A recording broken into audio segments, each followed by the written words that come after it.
आसाम में वजीर-आजम नरेंद्र मोदी अवामी रैली से खिताब कर रहे थे। नाज़रीन, आगे बढ़ते हैं। वजीर-आजम मोदी के रोजगार पर दिए गए एदाद-ओ-शुमार को कांग्रेस ने मुस्तरद कर दिया है। कांग्रेस के लोकसभा लीडर मल्लिकार्जुन खड़गे ने पीएम मोदी पर बगैर किसी बुनियाद के एदाद-ओ-शुमार पेश करके पार्लियामेंट को गुमराह करने का इल्जाम आयद किया।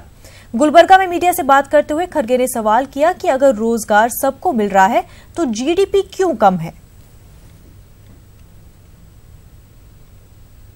अगर आप नेशनल सैंपल सर्वे ऑर्गेनाइजेशन ये गवर्नमेंट की है, उस आधार पर मैं बोला हूं। जो मोदी जी किस सेंसस में बोले, सर्वे पे नहीं बोले हो। अरे एक डॉक्टर रहता है, अगर वो हॉस्पिटल खोलता है तो 3 लोग उसके पास करते नहीं।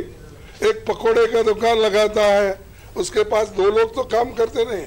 ऐसा एम्प्लॉयमेंट जनरेशन बोल रहे हो, अब उसको मानते हैं हम। ये बड़े बड़े कारखाने कितने लाए आप, इन्वेस्टमेंट कितना आया, उस आधार पर कितने लोगों को एम्प्लॉयमेंट मिला। अगर एम्प्लॉयमेंट अगर सबको मिला फिर जीडीपी क्यों कम है भाई।